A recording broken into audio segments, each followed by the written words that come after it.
Senta, senta, senta que hoje o bafo veio com número de folha, carimbo de cartório e a assinatura da própria polícia no rodapé. Deolane Bezerra foi presa com base num documento que admite, por escrito, que a prova que a liga ao crime ainda precisa ser encontrada. Não é rumor, não é teoria de defesa, não é fofoca de corredor de fórum. Está no relatório final da investigação, o mesmo texto que fundamentou o pedido de prisão, com data, com folha numerada, com o timbre da autoridade policial. E se você já tá com aquela sensação de que o chão sumiu debaixo dos pés com o que eu acabei de falar, se inscreve nesse espaço agora mesmo, porque o que vem aí é ainda mais pesado, gente. E eu juro que ainda nem arranquei a primeira casca desse cebolo todo. O Brasil inteiro passou meses discutindo se Deolane é culpada ou inocente, mas quase ninguém parou para ler o que a própria investigação diz sobre si mesma. E quando você lê, gente, a boca seca. O segundo parágrafo começa com uma pergunta que parece óbvia, mas que ninguém respondeu ainda. Como uma investigação que durou 4 anos, que acumulou 7.001 folhas de autos, que pediu prorrogação de prazo 33 vezes, chega ao final com o próprio investigador admitindo que ainda faltam diligências para encontrar a prova central? Esse é o bafo que a gente vai destrinchar hoje, com detalhe, com calma e com o vocabulário que o caso merece.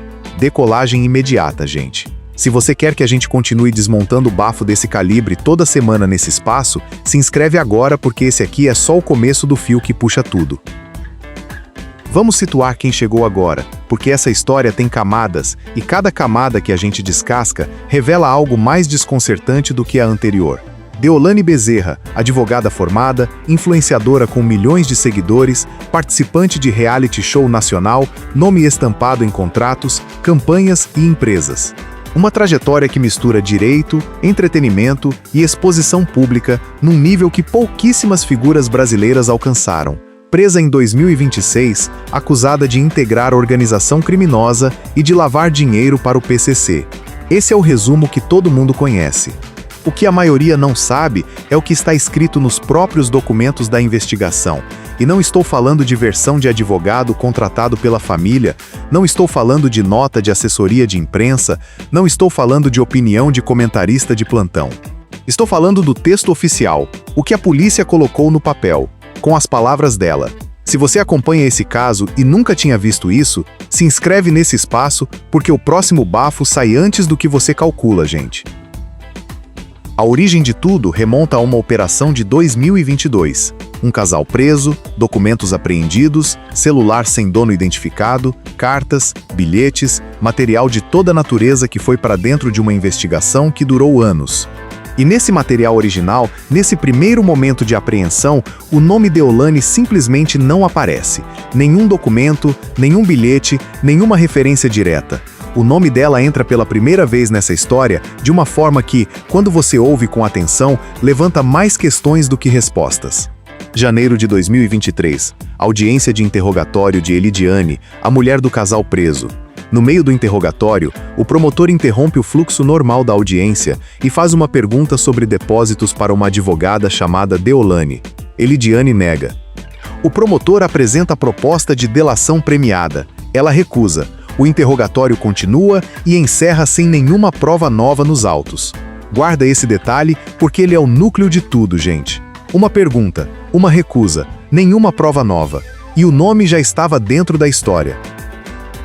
5 meses depois desse interrogatório, em junho de 2023, nas alegações finais do processo do casal, aparece pela primeira vez em texto a expressão pagamento em nome de Deolane Bezerra Santos, advogada.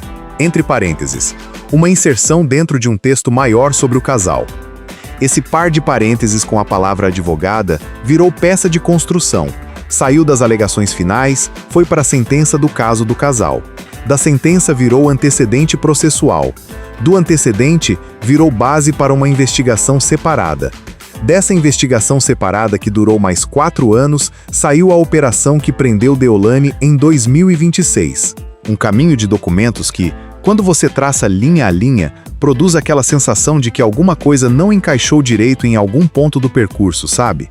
E eu ainda não cheguei no detalhe que vai fazer você parar o que está fazendo, gente. Segura. Aí entra em cena o Dr. Marco Cebola. advogado que até então não tinha histórico de declarações públicas nesse caso, sem vínculo oficial registrado nos autos como defensor de Deolane, sem figurar como parte do time de defesa que o grande público conhecia. De uma hora para outra aparece numa série de vídeos publicados num perfil que tinha sido criado recentemente, com poucos conteúdos anteriores, questionando ponto a ponto a investigação. E logo depois dos vídeos do Cebola, aparece no mesmo perfil um vídeo da própria Deolane. As irmãs dela começaram a divulgar tudo isso pelas redes delas com uma velocidade impressionante. A internet inteira apontou na mesma direção ao mesmo tempo. A família está coordenando essa estratégia. E quando a internet toda aponta na mesma direção ao mesmo tempo, gente, ou todo mundo está enganado, ou alguém vai ter que aparecer com uma explicação. Alguém apareceu. E se você quer acompanhar essa novela sem perder nenhum capítulo, se inscreve nesse espaço agora, porque o que Cebola coloca nos vídeos é o que vai mudar completamente a sua leitura desse caso. A irmã de Deolane gravou um vídeo. Disse que foi pega de surpresa pela série do Cebola, assim como todo mundo, que não sabia de nada, que ficou admirada com a coragem dele de questionar figuras tidas como poderosas e inquestionáveis. Disse que vão informar Deolane sobre os últimos acontecimentos e avaliar juntos o próximo passo. Disse que as denúncias merecem apuração independente, muito bem articulado, muito bem estruturado, um texto que soava bastante familiar para quem acompanha o que a própria família e a própria Deolane vem dizendo desde o início da história. Deolane, na audiência de custódia, disse que só recebeu honorários de R$24 mil. Cebola nos vídeos fala exatamente a mesma coisa, os mesmos números, a mesma linha de raciocínio, a mesma narrativa de vitimização institucional. A coincidência é tão precisa que fica difícil não arquitetar uma hipótese, né, gente? Que criatura! E enquanto tudo isso fervia nas redes, dentro do tribunal, a estratégia tinha sido completamente diferente. Pedidos de prisão domiciliar com argumento humanitário, usando a filha como justificativa, listando condições especiais. Não deu. Tentaram de novo. Não deu de novo. E aí aparece Cebola na internet atacando a investigação inteira de frente, questionando documentos, apresentando gráficos, citando folhas dos autos, enquanto o Dr. Aury Lopes, aquele que é publicamente apresentado como o melhor advogado do Brasil e que consta oficialmente como defensor de Deolane nos autos, não aparece para fazer esse questionamento em nenhum espaço. Não foi às corregedorias, não publicou vídeo, não atacou a investigação publicamente. Um advogado de fora, sem vínculo oficial com o caso, faz tudo isso enquanto o advogado oficial da ré acompanha da arquibancada. Isso aqui já seria um bafão por si só, gente. Mas espera. Olha que eu ainda nem contei a parte que para tudo, então se inscreve agora nesse espaço, porque o que vem aí é exatamente o trecho dos documentos que deveria fazer qualquer pessoa que lê os autos perder o sono, e tá escrito com todas as letras no relatório final da própria polícia, gente. O que Cebola apresenta nos vídeos, quando você para examinar ponto a ponto, levanta questões técnicas sérias sobre o que está registrado nos documentos. A investigação durou 4 anos. Nesse período, a autoridade policial pediu prorrogação de prazo 33 vezes. 33 prorrogações, cada uma com o mesmo texto padrão, a mesma frase de necessidade de dilação de prazo por mais 30 dias, como se fosse carimbo automático. O Ministério Público concordou uma a uma, sem questionamento formal. E em nenhum momento durante esses 4 anos a doutora Deolane foi intimada para prestar esclarecimentos. 4 anos de investigação sobre movimentações financeiras dela e ninguém perguntou nada a ela diretamente. Isso não é interpretação de advogado, é o que consta nos autos. Os fatos que lhe são imputados são de agosto e outubro de 2020. O pedido de prisão veio em 2026, quase 6 anos depois. A lei exige que a prisão preventiva seja contemporânea, que haja um fato atual que a justifique. Qual é o fato novo que justifica a prisão em 2026 por fatos de 2020? Essa pergunta está nos vídeos do Cebola. A resposta pública não veio. Um bafo desses, gente, e a gente aqui cuidando da vida dos outros como se fosse trabalho, né? Mas deixa eu te contar o que realmente para o mundo nessa história. E aí a gente precisa falar dos números, porque os números desse caso sofreram um processo de transformação que é, no mínimo, digno de nota. Os 27 milhões que viraram manchete em todo o portal de notícia do Brasil, aquele valor que foi repetido em cada programa, em cada live, em cada comentário de Instagram, é a soma de tudo que entrou, mais tudo que saiu nas contas investigadas. O mesmo dinheiro contado 2 vezes, entrando e saindo, somado como se fosse volume duplo. Aplicando a metodologia correta, o valor de créditos reais seria 13 milhões. Aplicando filtros técnicos adicionais para separar o que tem correspondência com atividade profissional documentada, o número cai para 7 milhões e 600 mil. E sabe qual é o valor das provas concretas de depósitos que Cebola conseguiu localizar efetivamente nos autos, aqueles que estão registrados com documentação identificável? 6 depósitos. 6, que somam R$ 24.500. Pedido de bloqueio de 27 milhões, apoiado em 6 depósitos identificados de 24.500. Isso não é análise parcial, gente. Isso é o que está nos documentos. E a boca seca de um jeito diferente quando você vê escrito. Deixa sua inscrição aí nesse espaço, gente, porque esse tipo de análise que vai além da manchete é exatamente o que a gente faz aqui toda semana, e o próximo bafo com documento já tá na fila. E tem mais uma camada que a gente precisa falar antes de chegar no centro de tudo: o vínculo de Deolane com o PCC, o argumento principal da acusação, o motivo pelo qual o nome dela está associado à organização criminosa mais citada nesse processo todo, segundo o que Cebola apresenta nos vídeos com referência de folha e número de página, repousa sobre um vídeo no YouTube. De fonte anônima, nunca ouvida formalmente no processo, um vídeo que nunca foi periciado tecnicamente, nunca foi submetido a contraditório dentro das regras processuais, nunca passou pelo processo de autenticação que transformaria um conteúdo de internet em prova dentro dos padrões do direito brasileiro. E a acusação usa a expressão "em tese" de forma tão recorrente no relatório final que, em determinado trecho, o próprio texto policial admite que o sucesso público de Deolane já justificaria, em tese, as movimentações financeiras dela. Em tese para construir a suspeita e em tese para reconhecer que pode ter explicação legítima no mesmo documento, gente. Isso aqui é um absurdo de análise jurídica, e eu sou só uma drag fofoqueira, mas mesmo eu entendo que em tese não é prova. Que vergonha, gente. E enquanto a condenação não saiu, e enquanto a prova ainda precisa ser encontrada segundo o próprio relatório, os bens de Deolane começaram a se mover. Em 11 de agosto de 2026, folha 7001 dos autos, o Comitê de Ativos do Estado pediu o leilão antecipado dos veículos apreendidos, a transferência do dinheiro bloqueado e a autorização para a Polícia Civil usar uma Amarok e um Jeep em atividades investigativas. Antes de sentença, antes de condenação transitada em julgado, com um vínculo provado em documentos concretos de R$ 24.500. Os bens vão para o leilão antes de a justiça dizer que ela é culpada.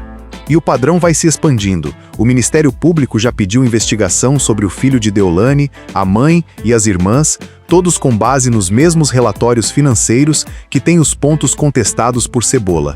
A máquina vai em frente, sempre em frente, nunca para trás para conferir o que já foi construído. Segura o coração que o que vem agora é o detalhe que fecha tudo. E olha que eu ainda nem cheguei na parte que muda tudo de vez, então se inscreve agora nesse espaço porque o que falta é exatamente o trecho que está escrito com a caneta da própria polícia e que contradiz o fundamento de tudo que foi construído nesses 4 anos de investigação, gente. E o bafo é o seguinte, gente. No relatório final da investigação, aquele documento que fundamenta juridicamente todo o pedido de prisão de Deolane, a própria autoridade policial escreve que ainda faltam diligências para o encontro e a apreensão de dados que reforcem a vinculação ilícita da investigada. Lê de novo, devagar. A polícia pediu a prisão de Deolane e, no mesmo documento que justifica esse pedido, admitiu por escrito que a prova que vincula Deolane ao crime ainda precisa ser encontrada. Não está no texto da defesa. Não está numa análise independente encomendada pela família. Está no relatório policial, com timbre, com data, com número de folha, com assinatura da autoridade que conduziu a investigação. Guardou esse detalhe? Porque agora tudo que veio antes ganha um peso diferente. A pergunta em audiência que colocou o nome dela nos autos, as 33 prorrogações sem intimação, os 27 milhões que na prática são 24.500 em depósitos identificados, o vídeo anônimo do YouTube que fundou o vínculo com o PCC, tudo isso conectado a um relatório final que admite que a prova central ainda precisa ser encontrada. E a Deolane está presa. E os bens estão indo a leilão, e a investigação já se expandiu para a família. E se você acha que Deolane merece uma resposta pública sobre o que está escrito nesses documentos, se inscreve nesse espaço agora, porque essa história não acabou. E aqui, a gente não vai parar enquanto tiver uma pergunta sem resposta.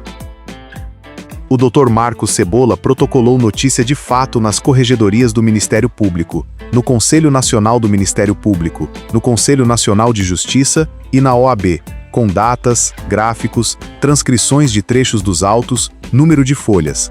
Não pedindo punição de ninguém, pedindo apuração independente. Pedindo que alguém de fora da estrutura que conduziu a investigação examine o que está escrito nesses documentos e diga se o processo foi conduzido dentro dos parâmetros legais. Uma solicitação que parece bastante razoável quando você acabou de ler que a prova da vinculação ilícita ainda precisa ser encontrada segundo o próprio relatório policial, né, gente? Do outro lado, o Dr. Lincoln Gakia, o promotor à frente do caso, afirma que existe material robusto com provas que ligam Deolane diretamente ao esquema criminoso. Dois posicionamentos completamente opostos.